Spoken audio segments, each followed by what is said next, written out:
महोत्सव तो बहुत देखे होंगे, लेकिन लटिया महोत्सव जैसा अब तक महोत्सव नहीं देखे होंगे। राष्ट्र समर्पित संस्था सम्राट अशोक क्लब के द्वारा हर साल 2 फरवरी को एक बहुत बड़ा महोत्सव का आयोजन किया जाता है, जिस महोत्सव का नाम लटिया महोत्सव रखा गया है।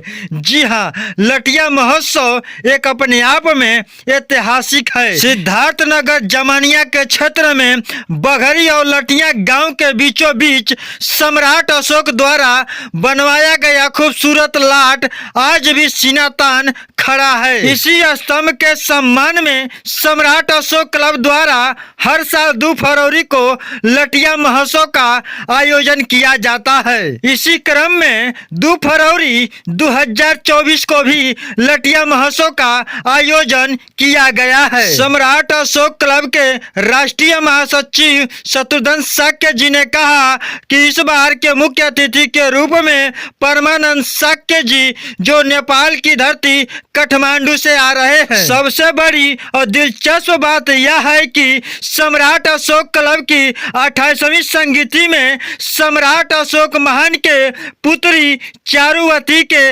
28वें वंशज परमानंद शाक्य जी के रूप में लटिया महोत्सव में मुख्य अतिथि के रूप में आने का अवसर प्राप्त हुआ है। लटिया महोत्सव के मेला में हर साल लाखों की संख्या में लोग आते हैं। अशोक स्तंभ पर फूल माला चढ़ाकर अशोक स्तंभ का सम्मान करते हैं। इतिहासकार और विद्वानों के बातों को सुनकर अपने अंदर राष्ट्र प्रेम की भावना को जगाने का प्रयास किया करते हैं। लटिया महोत्सव के मेला में सभी धर्म संप्रदाय के लोग आते हैं और अपनी विचार रखते हैं। Times of Ghazipur YouTube channel पर मैं कई ऐसे लोगों का विचार पिछले लटिया महोत्सव का सुनवाया था और मैं इस बार भी सुनवाऊंगा और times of Ghazipur YouTube channel पर यह वीडियो लाइव दिखाया जाएगा। तो मैं चाहता हूं कि चैनल पर नए हैं तो चैनल को सब्सक्राइब कर लीजिए, लाइक शेयर जरूर कीजिएगा और इसी चैनल पर 2 फरवरी 2024 को लाइव वीडियो भी हम आपको दिखाएंगे। लेकिन आइए मैं सुनवाता हूं सम्राट अशोक क्लब के राष्ट्रीय महासचिव शत्रुघ्न शाक्य जी ने क्या कुछ कहा। सर, यहाँ देखा है कि आज लटिया महोत्सव के लिए जो तैयारी बैठक हुई है सम्राट अशोक क्लब का, तो इसमें क्या क्या निर्णय लिया गया है? सम्राट अशोक क्लब का यह अधिवेशन 28वीं संगीति है, जिसमें सम्राट अशोक क्लब के इस कार्यक्रम में जो मुख्य अतिथि के रूप में सम्राट अशोक महान की पुत्री चारुमती के वंशज के व्यक्ति माननीय परमानंद शाक्य और उनकी पुत्र वधू अनीता शाक्य हमारे अतिथि के रूप में इस वर्ष रहेंगे और बाबू जगदेव प्रसाद की पुत्री मधु सिंह वो भी हमारे विशिष्ट अतिथि के रूप में मंच पे रहेंगी। तो इस वर्ष लटिया महोत्सव की 28वीं संगीति जो मनाई जा रही है, इसके लिए 2 दिवसीय आज 24 और 25 को तैयारी बैठक रखी गई थी। ये हम जानना चाहते हैं कि जो लटिया महोत्सव का मेला हर साल लगता है और लाखों की संख्या में भीड़ आती है, ये मेला का उद्देश्य क्या है आपने?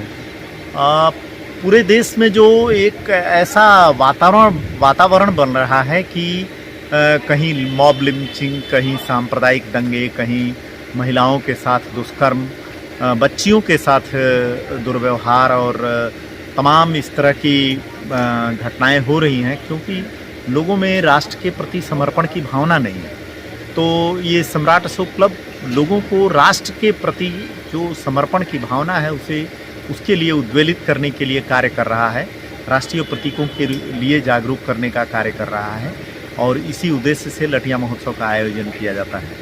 और इस वर्ष भी इसी महोत्सव के लिए कार्य किया जाएगा और इस महोत्सव में लाखों की भीड़ फिर से आएगी।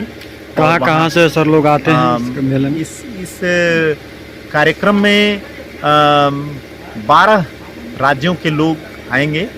उत्तर प्रदेश, बिहार, छत्तीसगढ़, दिल्ली प्रदेश, हिमाचल प्रदेश, राजस्थान, मध्य प्रदेश और झारखंड, इस तरह से लगभग 12 राज्यों के लोग यहाँ आते हैं हर वर्ष आते हैं, इस वर्ष भी लोग इसमें आएंगे। क्या अंतर्राष्ट्रीय लोग भी भाग लेते हैं?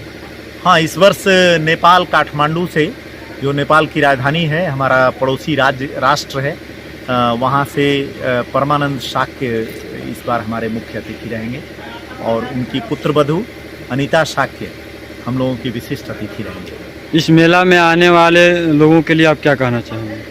हाँ, मैं इस मेला में आने वाले लोगों के लिए यही कहना चाहूँगा कि अधिक से अधिक संख्या में आएँ, विद्वानों, इतिहासकारों, वैज्ञानिकों की विचारधारा को सुने और वैज्ञानिक बने, वैज्ञानिक विचारधारा अपने अंदर पैदा करें और राष्ट्र को मजबूत करने में अपना कार्य करें।